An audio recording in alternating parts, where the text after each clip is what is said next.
बिस्मिल्लाहिर्रहमानिर्रहीम। आज का हमारा टॉपिक है जी गुड्स और एसेट्स के दरमियान डिफरेंस को देखने का कि इनमें क्या डिफरेंस होता है। तो ये एंट्री के पॉइंट ऑफ व्यू से बहुत अहम क्वेश्चन है कि अगर आप इसमें देखें कि हमें ये मालूम होना चाहिए कि गुड्स क्या हैं और एसेट्स हमारे जो हैं वो क्या होते हैं। क्योंकि जब आप एंट्री पास करते हैं तो अगर तो जो भी मटेरियल है, जो भी आपका टेंजिबल जो भी प्रोडक्ट है, अगर तो वो गुड्स है तो उसके एंट्री पर इम्पैक्ट कुछ और होगा, उसका काउंट और आएगा। और अगर वो एसेट है तो उसका काउंट कुछ और आएगा। यही मेजर डिफरेंस है कि हम कुछ चीज़ों को जो है वो, यानी गुड्स कोई अकाउंट नहीं है। जो कि अगर हम एंट्री एक्चुअली तो हमें एंट्रीज को क्लियर करना है, जनरल को क्लियर करना है, तो उससे पहले कुछ बेसिक कॉन्सेप्ट्स हैं जो क्लियर होना बड़ा ज़रूरी है। तो चीज़ एक ही होगी, उसको हम पर्सन टू पर्सन या बिजनेस टू बिजनेस जो है उसी चीज़ को या गुड्स कहा जाता है या एसेट्स कहा जाता है। जैसे आप डेफिनेशन यहाँ पे सबसे पहले इसको देखें, फिर हम इसको थोड़ा सा एक्सप्लेन करते हैं कि यहाँ पे लिखा हुआ है गुड्स की कि any tangible product that you buy are produce for selling purpose. कि कोई भी tangible product, tangible mean that you can touch, जो फिजिकल है, कोई भी फिजिकल प्रोडक्ट होगा। क्योंकि अगर वो इनटेंजिबल हुआ तो फिर वो गुड्स नहीं है, फिर वो सर्विस है। तो सर्विसेज जो होती हैं वो डिलीवर की जाती हैं और इसके अंदर ये है कि आपने इसको सेल करना होता है। Any tangible product that you buy और प्रोड्यूस फॉर सेलिंग पर्पस, कि कोई भी आपका वो प्रोडक्ट जो आप टच कर सकते हो, जिसको आप या तो ख़रीद रहे हो या फिर आप प्रोड्यूस कर रहे हो। किस लिए ख़रीद रहे हो, किस लिए प्रोड्यूस कर रहे हो, that is the important thing, that one.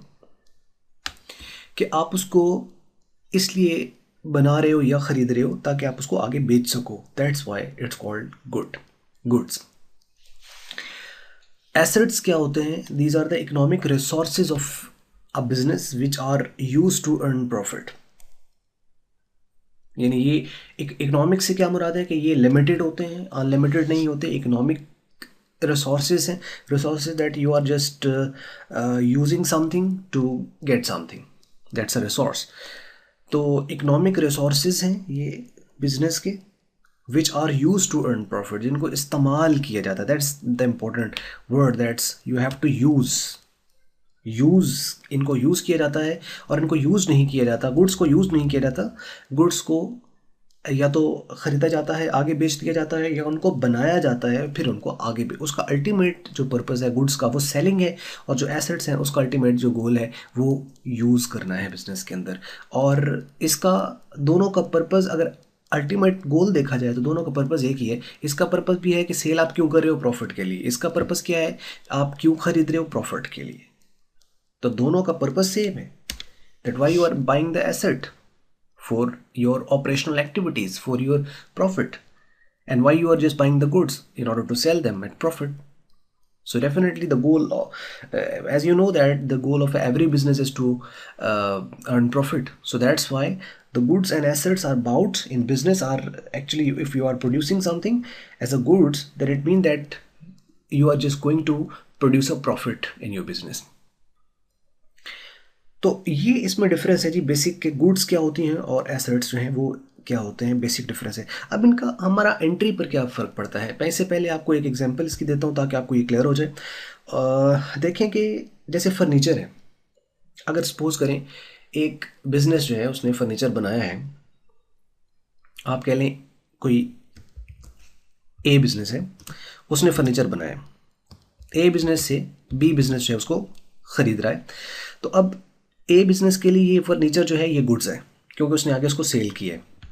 B के पास आता है, बी अगर इसको आगे सी को सेल कर देता है तो ये बी के लिए भी गुड्स है। सी अगर आगे इसको डी को सेल कर रहा है तो ये सी के लिए भी गुड्स है।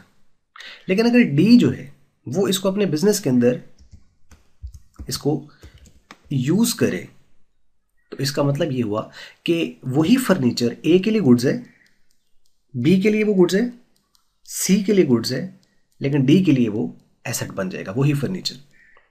तो ये आप इसमें देख सकते हैं कि एक्चुअली गुड्स वो है कि जो आप ख़रीद रहे हो आगे बेचने के लिए। तो जब तक वो सेल होता रहा, आगे यूज़ नहीं हुआ, तब तक वो गुड्स रहा, और वो गुड्स जो है वो अपने परचेजेस और सेल्स के टर्म्स में रिकॉर्ड होगा। लेकिन जैसे ही वो बिज़नेस के अंदर इस्तेमाल होना शुरू हुआ तो एसेट आ जाता है और एसेट अपने नाम से रिकॉर्ड होता है। That is the major difference in the entry, that when you are just going to record the transaction related to the assets and the goods, तो आपको जो गुड्स है वो उसके रेलेवेंट अकाउंट्स हैं, दो गुड्स के साथ दो एसोसिएटेड अकाउंट्स हैं बेसिक, एक परचेजेस है और एक सेल है। गुड्स या तो परचेज होती हैं या सेल होती हैं। तो जब आप चीज़ें ख़रीद रहे हो एज इन ट्रेडिंग कंसर्न, तो उसमें ये होगा कि आप परचेजेस को डेबिट करते हो और जब आप उसको बेच रहे हो तो सेल को आप क्रेडिट करते हो। अब ये क्यों क्रेडिट करते हैं, कौन सा क्यों डेबिट करते हैं, these are the rules and regulations के जो accounting in the debit credit rules and regulations है, उसको हम इंशाल्लाह इन नेक्स्ट फ्यूचर हम उसको देखेंगे अपने आने वाले लेक्चर्स के अंदर। लेकिन फिलहाल तक के लिए आप इतना समझें कि इसके लिए जो है आप इसको अकाउंट कौन सा एसोसिएट हो रहा है। तो ये नहीं गुड्स के साथ, गुड्स इट सेल्फ कोई अकाउंट नहीं है कि आप उसको कहें कि गुड्स भी कोई अकाउंट होता है जी, goods account debit, goods account credit, goods account कोई डेबिट क्रेडिट नहीं होता। गुड्स जहाँ डेबिट होनी है वहाँ पे परचेजेस डेबिट होगा, गुड्स ने जहाँ क्रेडिट होना है वहाँ पे सेल अकाउंट क्रेडिट होगा। तो एक्चुअली ये दो अकाउंट्स यहाँ पर आ रहे हैं। दूसरा, अब एसेट जब रिकॉर्ड होता है तो एसेट अपने हमेशा अपने नाम से रिकॉर्ड होता है। जैसे कि फर्नीचर आप देखें तो फर्नीचर हमेशा अपने नाम से रिकॉर्ड होता है, बिल्डिंग अपने नाम से रिकॉर्ड होती है क्योंकि ये एसेट्स है। बिल्डिंग यूज़ हो रही है, फर्नीचर यूज़ हो रहा है। इसी तरीके से जो भी आपके टेंजिबल इंटेंजिबल जो एसेट्स हैं वो आपके बिजनेस के अंदर यूज़ हो रहे होते हैं या उनका बेनिफिट आपने नियर फ्यूचर में हासिल करना होता है। जैसे कि डेटर्स हैं तो आपने उनसे पैसे लेने हैं, फ्यूचर आप उनको यूज़ करना है। तो that's why these are the assets. तो एसेट्स जो हैं ये टेंजिबल इंटेंजिबल दोनों हो सकते हैं। जैसे कि पेटेंट्स कॉपीराइट्स इंटेंजिबल होते हैं, उनको आप टच नहीं कर सकते। खैर ये डिटेल में हम चले जाएंगे क्योंकि हमारा छोटा सा टॉपिक है, इसका हम सिर्फ इतना सा क्लियर कर रहे हैं कि गुड्स और एसेट्स के अंदर क्या डिफरेंस होता है। तो यहाँ पे देखें हमने दोनों ये ट्रांजेक्शन कुछ ली हैं जिसके अंदर हम ये कंसिडर कर रहे हैं कि ये कैश ट्रांजेक्शन्स हैं, यानी ये उधार पर नहीं है, नकद है। और इसमें आप देखें इम्पैक्ट क्या होता है ट्रांजेक्शन्स एक रिकॉर्ड करने का। अगर तो वो गुड्स होगी तो अगर आप ख़रीद रहे हो तो उसके लिए परचेजेस अकाउंट आता है और कैश आपने ऑब्वियसली पे किया तो वो क्रेडिट हो गया। और आपने अगर सेल किया तो ऑब्वियसली कैश आपको रिसीव हुआ होगा और सेल आपकी हो गई तो सेल आपका रेवेन्यू इनकम है वो क्रेडिट हो गया। फर्नीचर टू कैश ये कब हो रहा है, जब वो आपका एसेट आ रहा है। तो जब आप एसेट रिकॉर्ड करोगे तो एसेट अपने नाम से रिकॉर्ड होगा और जब गुड्स आएंगी तो वो या परचेजेस के नाम से आएंगी तो या सेल के नाम से आएंगी। So these are the major differences between the goods and the assets. के गुड्स जो हैं उसको सेलिंग पर्पस के लिए होते हैं और जो एसेट्स होते हैं वो यूज़ पर्पस के लिए होते हैं। लेकिन अल्टीमेट जो गोल है दोनों का वो कॉमन है और वो क्या है, अर्निंग प्रॉफिट्स। वीडियो अगर आपको अच्छी लगी है तो इसको ज़रूर लाइक करें, अच्छी नहीं लगी तो डिसलाइक करें और कमेंट्स में लिखें अगर किसी किस्म का क्वेश्चन है आपका। वीडियो देखने का शुक्रिया आपका।